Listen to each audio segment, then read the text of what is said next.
අයිබෝවන් අද අපි සූදානම් වෙන්නේ ඔබට ලබා දී ඇති ප්‍රශ්න පත්‍රයේ පිළිතුරු සාකච්ඡා කිරීමටයි. අපොත සාමාන්‍ය පෙළ විභාගයේ ගණිතයේ ප්‍රශ්න පත්‍රයේ පළවෙනි ප්‍රශ්න පත්‍රයේ A කොටස ඔබට ලැබෙන ප්‍රශ්න 25 සඳහා පිළිතුරු සපයන ආකාරය මෙහිදී සාකච්ඡා කිරීමට බලාපොරොත්තු වෙන අතර දැන් ඔබ ලියන ලද පිළිතුරු පත්‍ර ළඟ තබාගෙන ඔබගේ පිළිතුරු වල හරි වැරදි බව ලකුණු කරන්න. හරි. එහෙනම් අපි පළවෙනි ප්‍රශ්නයට යමු. පළවෙනි ප්‍රශ්නේ දීලා තියෙන්නේ වර්ගමූලය ලෙස පූර්ණ සංඛ්‍යාවක් නොලැබෙන සංඛ්‍යා පහත සංඛ්‍යා අතරින් තෝරා ලියන්න.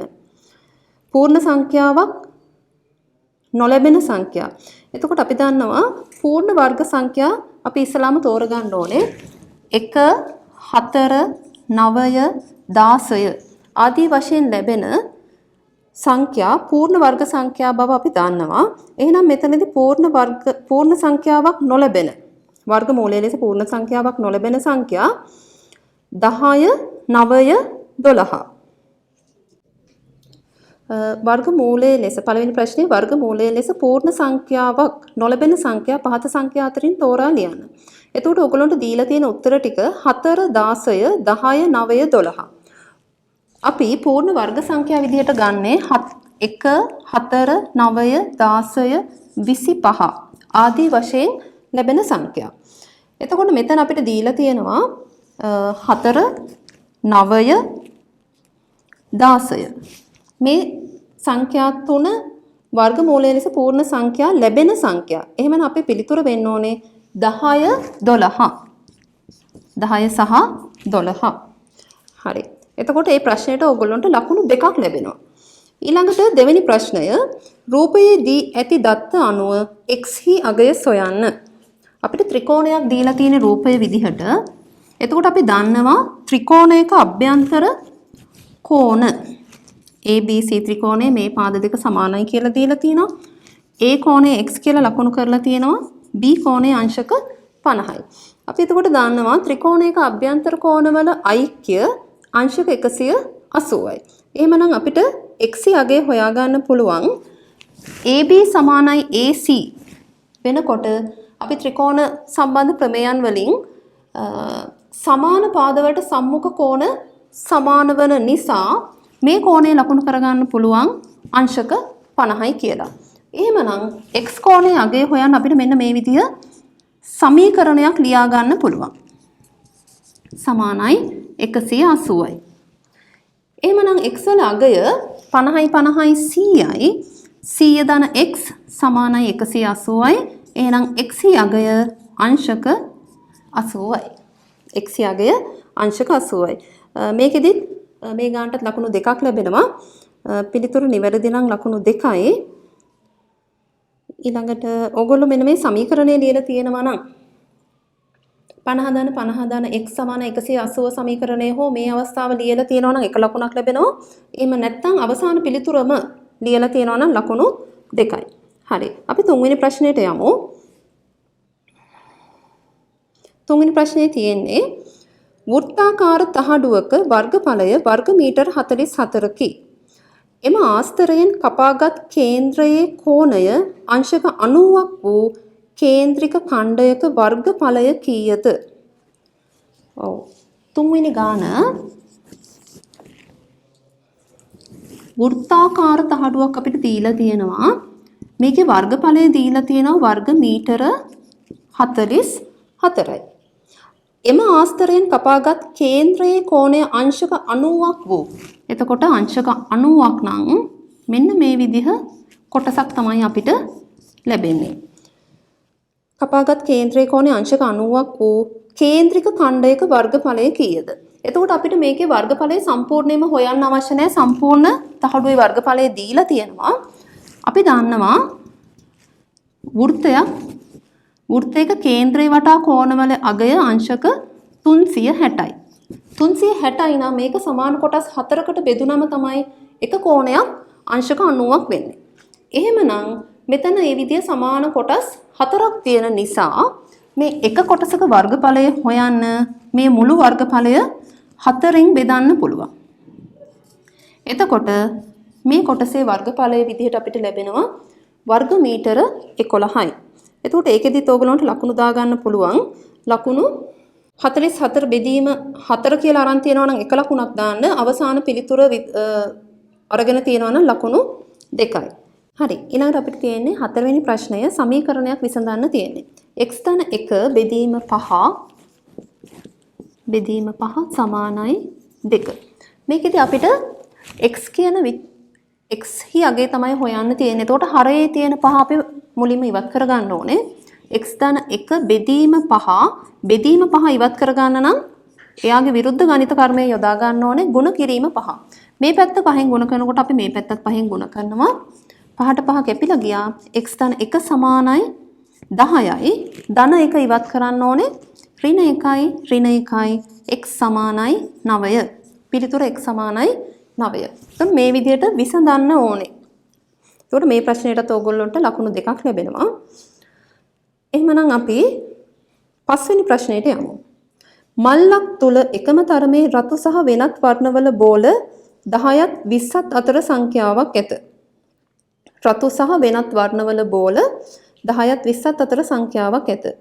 ඉන් අහමු ලෙස බෝලයක් ඉවතට ගත් විට එය රතු බෝලයක් වීමේ සම්භාවිතාව 7න් 3කි.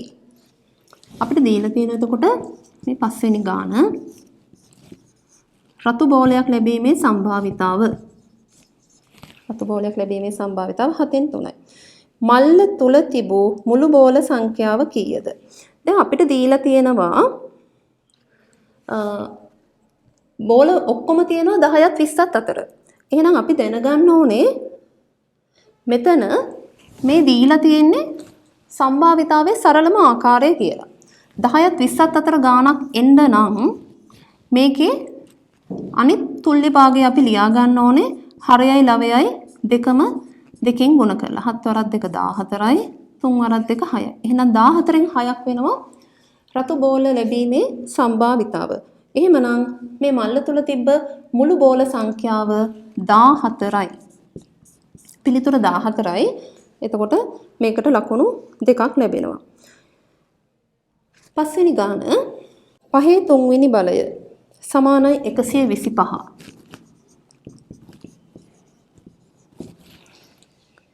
මෙය ලඝු ගණක ආකාරයෙන් ලියන්න.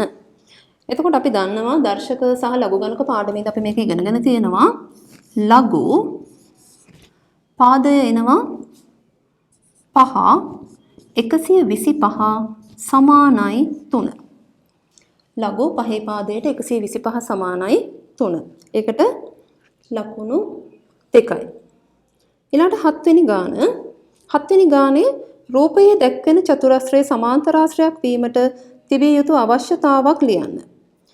අපිට දීලා තියෙනවා මේක 6 මේක 6 මේ ඊළඟට 7 ABCD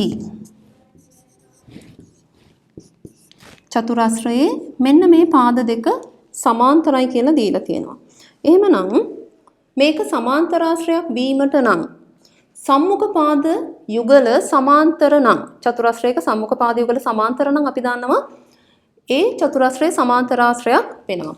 එහෙමනම් අපිට ලියන්න පුළුවන් AD සමාන්තරයි BC.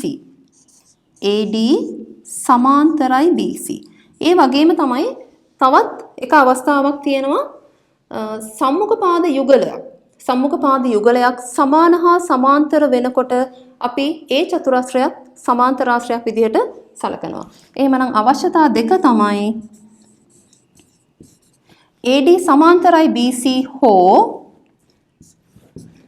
AB සමානයි DC.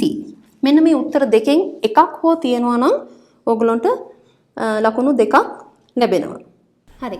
ඊළඟට 8 වෙනි ප්‍රශ්නේ ඔයගොල්ලන්ට මෙන්න මේ වගේ රූප සටහනක් ලැබිලා තියෙනවා. x හා y හි අගය සොයන්න. දැන් අපි දන්නවා මෙතන තියෙන ත්‍රිකෝණවල අපි මේ අවශ්‍ය නම් මේක නම් කරගන්න පුළුවන්. ABC ත්‍රිකෝණයේ A කෝණය අපිට දීලා තියෙන අංශක 90යි කියලා. ඊළඟට මෙතන D කියලා ලකුණු කරගත්තොත් AD පාදයට BD පාදය සමානයි කියලා දීලා තියෙනවා. එතකොට මම කලිනුත් කතා කරා සමාන පාදවලට සම්මුඛ කෝණ සමානයි. එම නිසා මේ පාද දෙක සමානයි. මේ දෙන්නට සම්මුඛ කෝණ මෙයා 48යි නම් මෙයත් 48යි. අපිට මෙතන මේ දේවල් රූප සටහනේ ලකුණු කරගන්න පුළුවන්. එහෙමනම් අපිට මුලින්ම x වල අගය හොයන්න පුළුවන්. ත්‍රිකෝණයක පාදයක් දික් කිරීමෙන් සෑදෙන බාහිර කෝණය අභ්‍යන්තර සම්මුඛ කෝණවල ඓක්‍යයට සමානයි. එහෙමනම් අපිට x වල අගය ගන්න පුළුවන් 48 ධන 48 අංශක 96යි. එහෙනම් x වල අගය අංශක 96යි.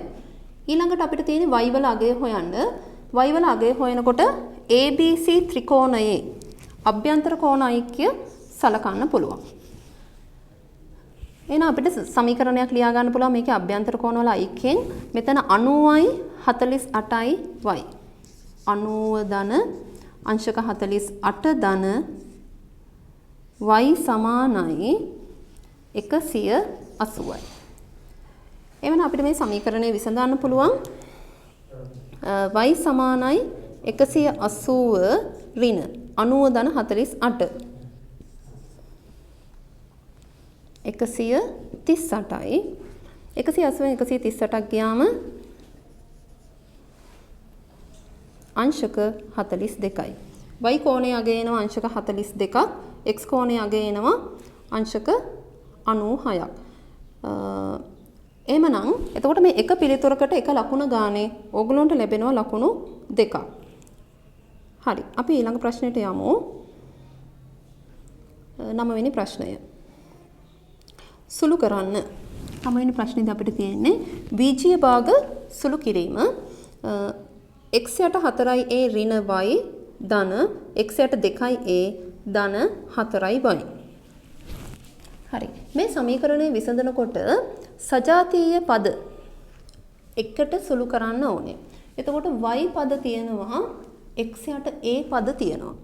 එhmenan y පද වෙනමත් මෙන්න මේ x යට a කියන පද වෙනමත් අපි සුළු කරන්න ඕනේ. අපි ඒක වෙන් කරලා ලියා ගමු. x යට 4යි a එතකොට ධන x යට 2යි a. ඊළඟට y පද ගත්තාම ඍණ y ධන 4යි y. එහෙනම් අපි මේ පද දෙක වෙනමත් මේ පද දෙක වෙනමත් සුළු කරන්න ඕනේ. පොදු හරය ගමු 4යි a 4යි a ට 4යි a 1යි x ධන 4යි a ට 2යි a දෙකක් තියෙනවා 2 ගුණ කිරීම x 2යි x. ඍණ y ධන 4යි y මේ දෙන්න සුළු කරාම ඍණ 1යි ධන 4යි කියන්නේ ධන 3යි y. එහෙනම් අපිට අවසාන පිළිතුර ලබා ගන්න පුළුවන් 3යි x යට 4යි a ධන 3යි y.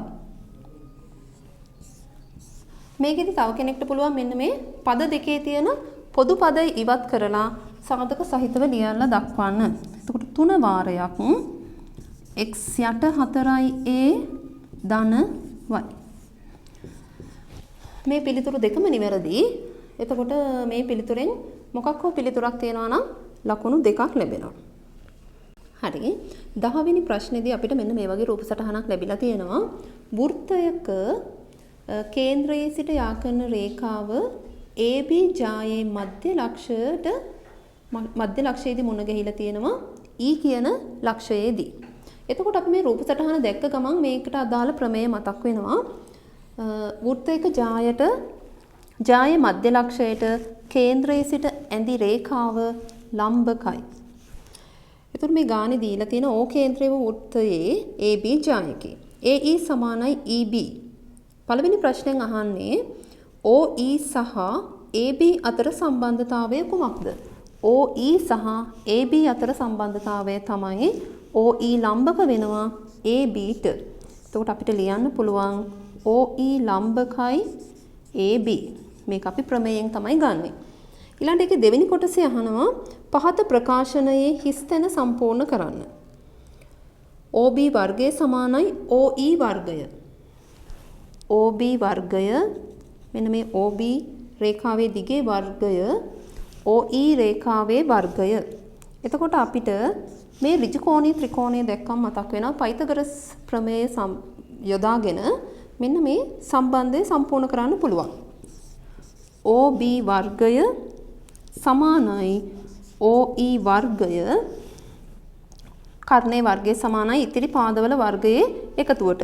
OE වර්ගය ධන EB වර්ගය. එහෙමනම් මේ ප්‍රකාශන දෙක තියෙනවා නම් ලකුණු දෙකක් තියෙනවා. පළවෙනි ප්‍රශ්නෙට එක ලකුණයි, දෙවෙනි ප්‍රශ්නෙට එක ලකුණයි. අපි ඊළඟට යමු 11 වෙනි ප්‍රශ්නෙට. ඍජු වෘත්තාකාර සිලින්ඩරයක ආධාරකයේ පරිධිය සෙන්ටිමීටර් 15ක් වේ. එහි උස සෙන්ටිමීටර් 10ක් වේ. සිලින්ඩරයේ වක්‍ර පෘෂ්ඨයේ වර්ගඵලය සොයන්න. අපි සිලින්ඩරය මෙන්න මේක තමයි සිලින්ඩරය. ආධාරකයේ පරිධිය. එතකොට පරිධිය කියලා කියන්නේ මෙන්න මේ වෘත්තයේ. ආධාරකය නම් මේ වෘත්තයේ පරිධිය දීලා තියෙනවා සෙන්ටිමීටර 15යි. ඊළඟට උස දීලා තියෙනවා සෙන්ටිමීටර 10යි. එහෙනම් වක්‍ර පෘෂ්ඨය කියන්නේ මෙන්න මේ කොටස. වක්‍ර පෘෂ්ඨයේ වර්ගඵලය මේ ඉහළින් තියෙන මුහුණතයි පහළින් තියෙන වෘත්තාකාර මුහුණත් දෙක හැර වක්‍ර පෘෂ්ඨ කොටසේ වර්ගඵලය තමයි අපිට හොයන්න තියෙන්නේ. එහෙමනම් අපි දන්නවා මේකේ සූත්‍රය එන්නේ 25RH. 25R කියන්නේ 15යි H 10යි. එහෙනම් වර්ගඵලය වර්ග සෙන්ටිමීටර 150යි. වර්ග සෙන්ටිමීටර 150යි. ලකුණු දාගන්න. එතකොට ලකුණු 2යි. 12 වෙනි ප්‍රශ්නය න්‍යාස සම්බන්ධ ප්‍රශ්නය. A සමානයි 2 5 3 බිංදුව. ඊළඟට B න්‍යාසය දීලා තියෙනවා 1 3 2 1. 2A ඍණ B. 2A ඍණ B සමානයි මේකට එන පිළිතුර x 7 4y. අපිට තියෙන්නේ x හා y වල අගය හොයන්න. එතකොට a වල දෙගුණයක් ගන්න ඕනේ. ඊට පස්සේ ඒකේ අගය b වලින් අඩු කරපුවාම මෙන්න මේ න්‍යාසය ලැබෙනවා. එහෙනම් සමීකරණ දෙකක් ලියන්න පුළුවන් x හා y හි අගය හොයන්න. එතකොට මෙන්න මේ x ට අනුරූප අගයන් 2 සහ 1. එහෙනම් 2යි a නම් දෙවරක් 2 ඍණ 1 සමානයි x. y ට අනුරූප අගයන් ටික ගමු අපි. මෙතන තමයි y තියෙන්නේ. එහෙනම් y ට අනුරූප අගයන් a වලින් බිංදුව b වලින් 1 මෙතන y. එහෙනම් අපි ඒකටත් සමීකරණය ලියමු. දෙවාරයක් බිංදුව ඍණ 1 සමානයි y. දැන් අපිට x හා y හි අගය හොයාගන්න පුළුවන්. දෙවරක් 2 4යි. 4ෙන් එකක් ගියාම 3යි. එහෙමනම් x සමානයි 3යි. දෙවරක් බිංදුව බිංදුවයි. බිංදුව ඍණ 1 ඍණ 1යි. y සමානයි ඍණ 1යි. x හා y හි අගයන් දෙක සඳහා ලකුණු දෙකක් දාගන්න පුළුවන්. හරි. ඊළඟ ප්‍රශ්නය y සමානයි 3x ඍණ 2 රේඛාවට සමාන්තර වූද අන්තඛණ්ඩය 4 වූද සරල රේඛාවේ සමීකරණය ලියන්න. y සමානයි 3x ඍණ 2 කියන සමීකරණය අපි දන්නවා සරල රේඛාවක සමීකරණයක්. එතකොට මේකේ සමීකරණය අපිට ලැබෙන්නේ y සමානයි mx ධන c ආකාරයට තමයි සමීකරණය ලැබෙන්නේ. මේ රේඛාවට සමාන්තරව යනවා නම් අපි දන්නවා මෙතන අනුක්‍රමණ සමාන වෙන්න ඕනේ. එහෙමනම් අපිට ලියන්න පුළුවන් y සමානයි 3x. ඊළඟට c වලින් නිරූපණය වෙන්නේ අන්තඛණ්ඩය. අන්තඛණ්ඩයේ දීලා තියෙන සමීකරණේ ඍණ 2යි.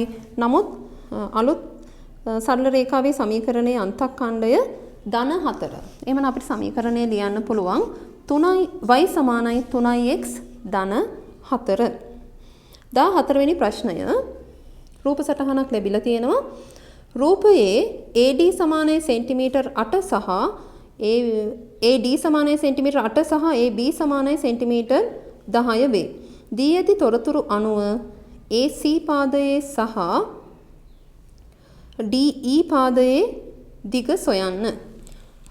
මේ රූප සටහන දැක්ක ගමන් අපි හැමෝටම මතක් වෙනවා මේකට අදාළ ප්‍රමේය මොකක්ද කියලා.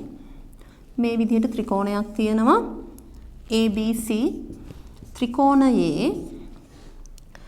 E කියන්නේ මධ්‍ය ලක්ෂය. E කියන්නේ මධ්‍ය ලක්ෂය කියලා අපි දන්නවා BE සමානයි EC වන නිසා E කියන්නේ මධ්‍ය ලක්ෂය. එතකොට මෙන්න මේ මධ්‍ය ලක්ෂය හරහා තුන්වෙනි පාදයට සමාන්තරව ගමන් කරන රේඛාව. මේකෙන් නිරූපණය වෙන්නේ මධ්‍ය ලක්ෂ ප්‍රමේයයේ විලෝමය. එහෙමනම් අපි දන්නවා මධ්‍ය ලක්ෂ ප්‍රමේයයේ විලෝමයෙන් යම්කිසි පාදයක මධ්‍ය ලක්ෂය හරහා තුන්වෙනි පාදයට සමාන්තරව වදින රේඛාව ඉතිරි පාදය සමානව දෙකට බෙදනවා. ඒ කියන්නේ AD සමානයි DC වෙනවා. එහෙමනම් අපිට AC පාදයේ දිග හොයා ගන්න පුළුවන්. මේ එක පාදයක් දීලා තියෙනවා සෙන්ටිමීටර් 8යි කියලා. AD පාදයේ සෙන්ටිමීටර් 8යි නම් මේ පාද දෙක සමාන හින්දා මෙතනත් සෙන්ටිමීටර් 8ක් වෙනවා. එහෙනම් AC සමානයි සෙන්ටිමීටර 16යි. AC සමානයි සෙන්ටිමීටර් 16යි. ඊළඟට අපිට කියනවා ආපහු DE පාදයේ දිග හොයන්න කියලා. ඊළඟට අපි මධ්‍ය ලක්ෂ ප්‍රමේයෙන් දන්නවා යම් කිසි ත්‍රිකෝණයක පාද දෙකක මධ්‍ය ලක්ෂ යා කරන රේඛාව තුන්වෙනි පාදයට සමාන්තර වෙනවා වගේම තුන්වෙනි පාදයේ දිගෙන් භාගයක් වෙනවා. එහෙමනම් DE සමානයි මෙන්න මේ AB පාදයෙන් භාගයක දිගක් තමයි එන්නේ. AB සමානයි සෙන්ටිමීටර් 10යි. එහෙනම් DE සමානයි මේ දිගෙන් භාගයක් සෙන්ටිමීටර 5යි. AC සමානයි 16යි මේකට එක ලකුණයි. DE සමානයි 5යි මේකට එක ලකුණයි. ඊළඟට 15 වෙනි ගාන මිනිසුන් 10කට දින 6කදී වැඩක් නිම කළ හැකිය. දින 2ක් වැඩ කිරීමෙන් පසු මිනිසුන් දෙදෙනෙක් වැඩට නොපැමිණියේය. අපි දන්නවා කාර්ය ප්‍රමාණයක් මනින්න අපිට තියෙන ඒකකය තමයි මිනිස් දින. මිනිසුන් 10කට දින 6කදී වැඩක් නිම කළ හැකිය. එහෙනම් කාර්ය ප්‍රමාණය ලියා ගන්න පුළුවන්. කාර්ය ප්‍රමාණය මිනිසුන් ගණන ගුණ කිරීම දින ගණන. මිනිසුන් 10 දෙනෙක් දින 6ක්. 10 වරක් 6 60යි. එහෙනම් මිනිස් දින 60යි. පළවෙනි ප්‍රශ්නෙන් අහන්නේ දින 2ක් වැඩ කිරීමෙන් පසු ඉතිරි වන වැඩ ප්‍රමාණය මිනිස් දින කීයද? ගානේ අපිට දීලා තියෙන දින 2ක් වැඩ කිරීමෙන් පසු මිනිසුන් දෙදෙනෙක් වැඩට නොපැමිණියේය. එහෙනම් මිනිස්සු 10 දෙනෙක් දින 2ක් වැඩ කරා නම් එතනදී අපිට කාර්ය ප්‍රමාණය වෙන්නේ පළවෙනි ප්‍රශ්නෙට උත්තරය ලියන්න පුළුවන්. දින 2ක් වැඩ කිරීමෙන් පසු මිනිසුන් ගණන 10යි දින ගණන 2යි. 10 වරක් 2 මිනිස් දින 20යි. මිනිස් දින 20යි මේකට එක ලකුණයි. දෙවෙනි කොටස මිනිසුන් 8කට ඉතිරි වැඩ ප්‍රමාණය නිම කිරීමට ගතවන දින ගණන සොයන්න. දැන් අපි ඉස්සලාම හොයා ගන්න ඕනේ තවත් ඉතුරු වෙලා තියෙන කාර්ය ප්‍රමාණය. සම්පූර්ණ කාර්ය ප්‍රමාණය තිබ්බ 60ක්. ඊට පස්සේ දින දෙකකදී කාර්ය 20ක් නිම කරලා තිබුණා. එහෙනම් ඉතිරි ප්‍රමාණය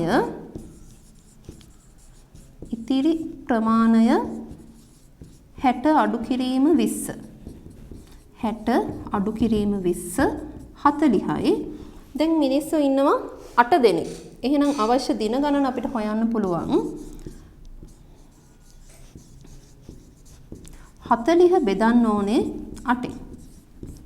40 බෙදීම 8 දින 5යි. එහෙනම් මේ කොටස් දෙකට ලකුණු 2යි. හරි. අපි ඊළඟ ප්‍රශ්නේ බලමු. 16 වෙනි ප්‍රශ්නය අසමානතාව සම්බන්ධ ප්‍රශ්නයක්. 3x ධන 2 විශාලයි හෝ සමානයි 8. අපි ඉස්සලම් මේක විසඳන්න ඕනේ. අසමානතාව විසඳා විසඳුම පහත සංඛ්‍යා රේඛාව මත දක්වන්න. 3x ධන 8 විශාලයි හෝ සමානයි 8. සාමාන්‍යයෙන් සමීකරණ විසඳන ආකාරයටම අපිට මේ අසමානතාවය විසඳන්න පුළුවන්. ධන දෙක ඉවත් කරන්න ඕනේ. 3x විශාලයි හෝ සමානයි 6. x විශාලයි හෝ සමානයි 2. පළමුව මේ පිළිතුර ලබා ගන්න ඕනේ. මේ පිළිතුර ලබා ගන්නවට අපිට ලකුණු 1ක් ලැබෙනවා. විසඳුම පහත සංඛ්‍යා රේඛාව මත දක්වන්න. x වල අගය 2 හෝ 2ට වඩා විශාලයි. එහෙනම් අපි ඉස්සලාම 2 ලකුණු කරන්න ඕනේ. 2ට සමාන වන නිසා මෙන්න මේ වෘත්තය අඳුරු කරලා දක්වන්න ඕනේ.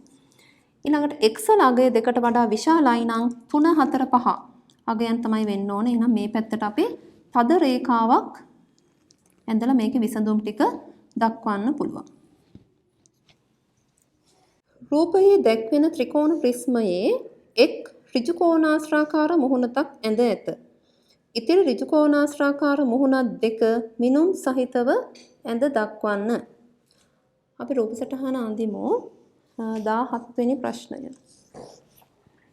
මෙන්න මේ විදිහට අපිට දීලා තියෙනවා ප්‍රිස්මය. ත්‍රිකෝණාකාර මුහුණතේ අගයන් දීලා තියෙනවා සෙන්ටිමීටර් 3, සෙන්ටිමීටර් 4 සහ සෙන්ටිමීටර් 5, දිග සෙන්ටිමීටර් 8යි. එක මුහුණක් ඇඳලා තියෙනවා පළල සෙන්ටිමීටර් 3යි, දිග සෙන්ටිමීටර් 8යි. එහෙනම් ඉතිරි මුහුණත් දෙක. මෙන්න මේ ත්‍රිකෝණයේ පාද 3ට අනුරූපව තමයි ඍජුකෝණාශ්‍රාකාර මුහුණක් ටික අපිට ලැබෙන්නේ. මෙන්න මේ පාදයට අදාළ අපි ABC කියලා නම් කරොත් AB පාදයට අදාළ ඍජුකෝණාශ්‍රය අපිට රූපේ දීලා තියෙනවා. එහෙනම් ඉතිරි මුහුණත් දෙක වෙන්නේ BC සහ AC ට අදාළ මුහුණත් දෙක. ඍජුකෝණාශ්‍ර අපිට වඩා වැදගත් වෙන්නේ මේකෙදි මිනුම් ලකුණු කිරීම. සෙන්ටිමීටර 4යි, සෙන්ටිමීටර 8යි, අනිත් මුහුණත වෙන්නේ සෙන්ටිමීටර 5යි, සෙන්ටිමීටර 8යි. මෙන්න මේ විදිහට ඍජුකෝණාශ්‍රාකාර මුහුණ දෙක. එතකොට අපි ඍජුකෝණාශ්‍ර දෙකක් ඇඳලා තියෙන්න ඕනේ. මිනුම් හරියට ලකුණු කරන්න ඕනේ. දිග වෙනස් වෙන්නේ නැහැ. මේ ප්‍රිස්මයේ තියෙන දිගම තමයි දිග විදිහට ලැබෙන්නේ. මේකේ පළල තමයි වෙනස් වෙන්නේ. මෙන්න මේ ත්‍රිකෝණයේ මුහුණත් ත්‍රිකෝණාකාර මුහුණතේ පාදවල දිගට අනුරූපව දිග වෙනස් වෙනවා. එතකොට මෙතනදී අගයන් ටික එන්නේ පළල විදිහට. අපි 18 වෙනි ප්‍රශ්නෙට යමු. මේ රූප දෙකට ලකුණු දෙකක් දෙන්න. 18 වෙනි ප්‍රශ්නය භාණ්ඩයක් සඳහා 12%ක තීරු බද්දක් අය කරනු ලැබේ. රුපියල් 18000ක් වටිනා භාණ්ඩයක තීරු බදු ගෙවීමෙන් පසු වටිනාකම සොයන්න. තීරු බදු ගෙවීමෙන් පසු වටිනාකම.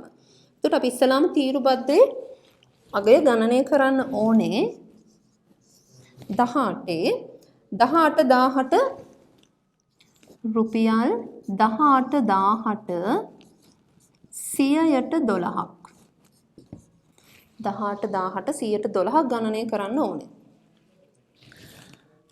මේකෙදි මේ විදිහට අපිට සුළු කරන්න පුළුවන්. ඊළඟට ಗುಣ කරන්න ඕනේ 18න්. වටිනා භාණ්ඩයක තීරුබදු ගෙවීමෙන් පසු වටිනාකම. තීරුබදු ගෙවීමෙන් පසු වටිනාකම හොයන්න නම් අපි මෙන්න මේ 18000 මේ අගයට එකතු කරන්න ඕනේ. එතකොට අපිට ලැබෙනවා රුපියල් 20160ක්. 20160යි. මේ විදිහට හොයන්නත් පුළුවන්. මේකෙදී අපිට එක පියවරකින් හොයන්න තව ක්‍රමයක් තියෙනවා. ඒකෙදී අපි මේ තමයි දෙවැනි ක්‍රමය. රුපියල් 18000ට 100ට 112ක් ගණනය කරන්න ඕනේ. 100ට 112ක්. එතකොට අපිට එකවරම භාණ්ඩයේ තීරුබදු සහිතව වටිනාකම ලැබෙනවා. 180 ගුණ කරන්න ඕනේ 112න්. එතකොට අපිට ලැබෙනවා රුපියල් 20160. මේ ක්‍රම දෙකම නිවැරදි. කුමන හෝ ක්‍රමයක් භාවිතා කරන්න පුළුවන්. ලකුණු දෙකක් ලැබෙනවා. 19 වෙනි ප්‍රශ්නේ අපිට ලැබිලා තියෙන රූප සටහන තමයි මේ තියෙන්නේ. O කේන්ද්‍රය වූ වෘත්තයේ PR විස්කම්භයකි. PR විස්කම්භය. වෘත්තය මත Q සහ S ලක්ෂ පිහිටා ඇත. PQ සමානයි QR වේ. හරි. මේ තොරතුරු අනුව අපිට පුළුවන් දත්ත ටික ලකුණු කරගන්න. PR විස්කම්භය නම් අපි දන්නවා අර්ධ වෘත්තයක් මත කෝණ අංශක 90ක් වෙන නිසා Q කෝණය අංශක 90යි. එහෙමනම් පළවෙනි ප්‍රශ්නෙන් අහන්නේ PQR කෝණයේ අගය. එහෙනම් PQR සමානයි අංශක 90යි. කට එක ලකුණක් ලැබෙනවා. PSQ කෝණයේ අගය හොයාගන්න ඕනේ. PSQ කියන්නේ එකම ඛණ්ඩයේ කෝණ සැලකුවොත් PSQ සහ PRQ කෝණ එකම ඛණ්ඩයේ කෝණ. එහෙනම් මෙන්න මේ කෝණ දෙක සමානයි. PSQ කෝණයේ අගය හොයන්න නම් අපි ඊට කලින් PRQ කෝණයේ අගය හොයාගෙන ඉන්න ඕනේ. අපි දැන් දන්නවා මේක අංශක 90යි. ඒ වගේම දන්නවා මෙන්න මේ පාද දෙක සමානයි. එහෙමනම් PQR ත්‍රිකෝණයේ සමාන පාද දෙකක් තියෙනවා නම් සමාන පාද වලට සම්මුඛ කෝණ සමාන වෙන නිසා මෙන්න මේ කෝණ දෙක සමානයි. අපි මේ කෝණය A කියලා ලකුණු කරොත් මෙයත් A. ඒ වගේම තමයි මේ කෝණයත් සමාන නිසා මෙයත් A. එහෙමනම් අපිට ත්‍රිකෝණයේ අභ්‍යන්තර කෝණ ඓක්‍යයෙන් මෙන්න මේ A කෝණයේ අගය හොයන්න පුළුවන්. අංශක 90 ධන A ධන A දෙකයි A සමානයි අංශක 180යි ත්‍රිකෝණයක අභ්‍යන්තර කෝණ ඓක්‍යය. එහෙමනම් 2A සමානයි 90යි A කෝණය සමානයි අංශක 45යි. අපිට දෙවෙනි ප්‍රශ්نين කියන්නේ PSQ කෝණයේ අගය හොයන්න කියලා. PSQ කෝණය සමානයි අංශක 45යි. මෙන්න මේ දෙක තමයි මේ ප්‍රශ්න දෙකට පිළිතුරු විදිහට ලැබෙන්නේ. පළවෙනි ප්‍රශ්නෙට එක ලකුණකුත් දෙවෙනි ප්‍රශ්නෙට එක ලකුණකුත් ලැබෙනවා. 20 වෙනි ගාන sin θ සමානයි 12 යට 13. 12 බෙදීම 13 වේ නම් cos θ හි අගය සොයන්න. 20 වෙනි ප්‍රශ්නය සඳහා මෙන්න මේ විදිහට ත්‍රිකෝණයක් ලැබිලා තියෙනවා. B කෝණයේ අංශක 90යි C කෝණය θ. sin θ සමානයි 12 යට 13. sin θ කියන්නේ සම්මුඛ පාදයේ බෙදීම කර්ණය. සම්මුඛ පාදයේ බෙදීම කර්ණය sin θ නම් මේ ත්‍රිකෝණයේ සම්මුඛ පාදයේ සහ කර්ණයේ දිග අපිට ලකුණු කරගන්න පුළුවන්. θ කෝණයට සම්මුඛ පාදයේ AB කියන්නේ සෙන්ටිමීටර් 12යි AC කියන්නේ සෙන්ටිමීටර 13යි. එහෙමනම් cos θ කියන අනුපාතය අපි දන්නවා බද්ධ පාදයේ බෙදීම කර්ණය. බද්ධ පාදයේ බෙදීම කර්ණය. නමුත් අපි බද්ධ පාදයේ දිග දන්නේ නැහැ. BC බෙදීම AC කියලා ගන්න පුළුවන්. BC බෙදීම AC නම් අපිට BC පාදයේ දිග ගණනය කරගන්න වෙනවා. මේ තියෙන ඍජුකෝණී ත්‍රිකෝණයක් නම් අපිට පාදවල දිග ගණනය කරන්න පයිතගොරස් සම්බන්ධය යොදා ගන්න පුළුවන්. එහෙමනම් AC වර්ගය සමානයි AB වර්ගය ධන BC වර්ගය. එහෙමනම් BC වර්ගය සමානයි අපි BC වර්ගය උක්ත කරනවා. BC වර්ගය සමානයි 13 වර්ගය ඍණ 12 වර්ගය. 13 වර්ගය 169යි 12 වර්ගය 144යි. 169න් 144ක් ගියාම 25යි. BC වර්ගය සමානයි 25යි නම් BC සමානයි මූල 25 ධන අගය ධන 5යි. එහෙනම් අපිට මේ දිග ලකුණු කරගන්න පුළුවන් 5යි. දැන් අපිට cos θ සඳහා අනුපාතය ලියන්න පුළුවන්. cos θ සමානයි BC බෙදීම 5 බෙදීම 13. 5 බෙදීම 13. එහෙමනම් මේකට ලකුණු දාන්න පුළුවන්. මේ උත්තරයට ලකුණු දෙකක් දාන්න පුළුවන්. BC වල දිග හොයාගෙන තියෙනවා නම් එතනට එක ලකුණක් දාන්න. මේ අනුපාතය ලියලා නැතත් මේ අනුපාතය සම්පූර්ණයෙන් ලියලා තියෙනවා නම් ලකුණු දෙකයි. ඊළඟ ප්‍රශ්නයට යමු අපි. 21 වෙනි ප්‍රශ්නය. ශිෂ්‍යයන් කිහිප දෙනෙකු ගණිතය පරීක්ෂණයකදී ලබාගත් ලකුණු නිරූපණය කිරීමට අඳින ලද ජාල රේඛයක් පහත දැක්වේ. දැන් ජාල රේඛයේ දීලා තියෙනවා x අක්ෂයේ ලකුණු කරලා තියෙනවා ගත්ත ලකුණු ප්‍රමාණය. y අක්ෂය නැත්නම් සිරස් අක්ෂයේ ලකුණු කරලා තියෙනවා ශිෂ්‍යයන් ගණන. පළවෙනි ප්‍රශ්නයෙන් අහන්නේ 10 30 පන්ති ප්‍රාන්තරය අතර ලකුණු ලබාගත් සිසුන් සංඛ්‍යාව කීයද? ඒතර මේ ජාල රේඛයේදී අපි දන්නවා උස ලකුණු කරනකොට සමාන පන්ති ප්‍රාන්තර සඳහා එකම උසක් ලබා ගත්තත් මේ විදිහට තියෙනවා බිංදුව 10 30.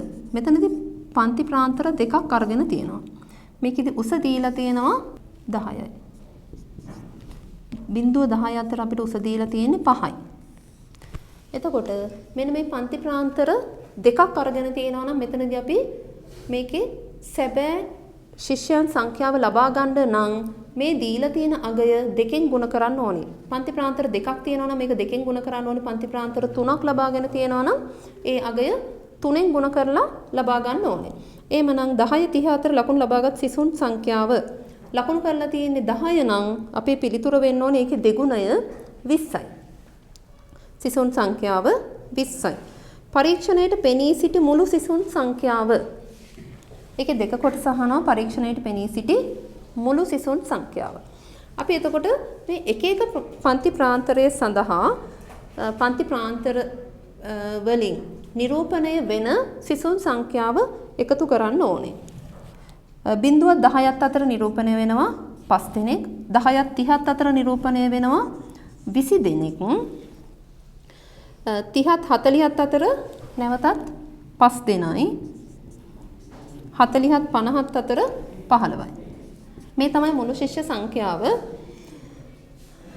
20යි 5යි 25යි 25යි 5යි 30යි 30යි 15යි 45යි. එහෙනම් මුළු සිසුන් සංඛ්‍යාව 45යි.